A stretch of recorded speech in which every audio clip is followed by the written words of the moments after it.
जीवन के नैतिक मूल्यों को जानने के लिए सब्सक्राइब करें नैतिक कथाएं और बेल आइकन दबाना ना भूलें। एक घने जंगल में खतरनाक शेर रहता था।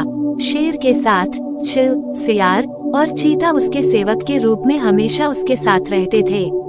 शेर रोज शिकार करके अपना भोजन करता और बचे हुए शिकार से चील, सियार और चीता तीनों अपना पेट भरा करते थे। एक दिन अपने साथियों से बिछड़कर उस जंगल में एक ऊंटनी आ गई। शेर ने कभी ऊंटनी नहीं देखा था। तभी चील ने शेर से कहा, महाराज, ये ऊंटनी है और यह जंगल में नहीं रहती। शायद पास के बस्ती से भटक कर यह यहाँ आ गई होगी। आप इस ऊंटनी का शिकार करके अपना पेट भर सकते हो। इस तरह चीता और सियार भी चील की बात पर सहमति जताए और दोनों एक साथ बोला, जी महाराज, चील सही कह रहा है। अपने सामने शेर और चील, सियार और चीता की बात सुनकर ऊंटनी पूरी तरह डर गई। तभी तीनों को डांटते हुए शेर ने कहा, नहीं, ये हमारा मेहमान है, मैं इसका शिकार नहीं करूंगा। शेर ऊंटनी के पास गया।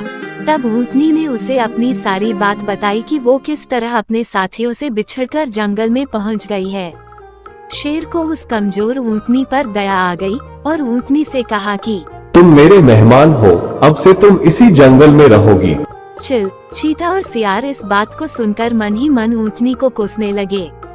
ऊंटनी ने शेर की बात मान ली और जंगल में ही रहने लगी। जल्दी ही जंगल की घास और हरी पत्तियां खाकर वह तंदुरुस्त हो गई।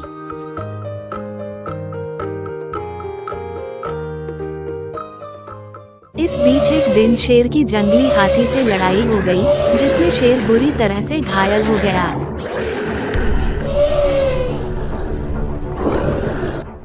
वो कई दिन तक शिकार पर नहीं जा सका। शिकार न करने पर शेर और उस पर निर्भर चील, चीता व सियार भी कमजोर होने लगे। जब कई दिनों तक उन्हें कुछ भी खाने को नहीं मिला, तो सियार ने शेर से कहा, महाराज, आप बहुत कमजोर हो गए हैं और अगर आपने शिकार नहीं किया तो हालात और भी खराब हो सकता है। सियार की इस बात पर शेर ने कहा, मैं इतना कमजोर हो गया हूँ कि अब कहीं भी जाकर शिकार नहीं कर सकता।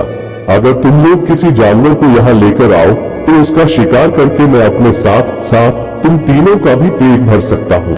इतना सुनते ही सियार ने झट से कहा, महाराज, अगर आप चाहें तो हम ऊंटनी को यहाँ लेकर आ सकते हैं, तब आप उसका शिकार कर लीजिएगा। शेर को यह सुनकर गुस्सा आ गया और बोला कि वह हमारा मेहमान है, मैं कभी भी उसका शिकार नहीं करूँगा। तब सियार ने शेर से पूछा, महाराज, अगर वो स्वयं आपके सामने खुद को समर्पित कर दे तो? सियार की इस बात पर शेर ने कहा, तब तो मैं उसका शिकार कर सकता हूँ और उसे खा भी सकता हूँ। फिर सियार ने चील और चीते के साथ मिलकर एक योजना बनाई और तीनों ऊंटनी के पास पहुँच गए। ऊंटनी के पास पहुंचकर सियार बोला, हमारे महाराज बहुत ही कमजोर हो गए हैं।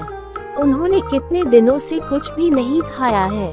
अगर महाराज मुझे भी खाना चाहे तो मैं खुद को उनके सामने समर्पित कर दूंगा। सियार की बात सुनकर चील, चीता और ऊंट भी बोलने लगे कि मैं भी महाराज का भोजन बनने के लिए तैयार हूँ। इस तरह चारों शेर के पास गए।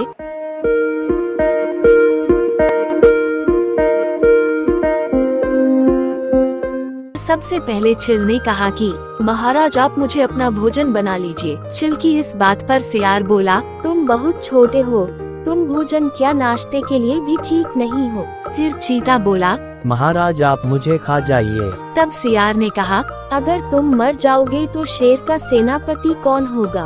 फिर सियार ने खुद को समर्पित कर बोला, महाराज, आप मुझे खा जाइए। तब चील और चीता बोले, तुम्हारे बाद महाराज का सलाहकार कौन बनेगा।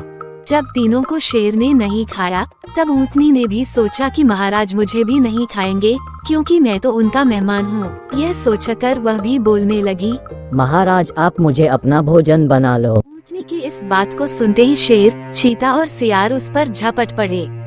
इससे पहले कि ऊंटनी कुछ समझ पाती, उसके प्राण शरीर से निकल चुके थे और चारों उसे अपना भोजन बना चुके थे। इसलिए दोस्तों, हमें बिना सोचे किसी की बातों में नहीं आना चाहिए। साथ ही चालाक व धूर्त लोगों की मीठी मीठी बातों पर कभी भी भरोसा नहीं करना चाहिए। कहानी कैसी लगी कमेंट कर जरूर बताएं।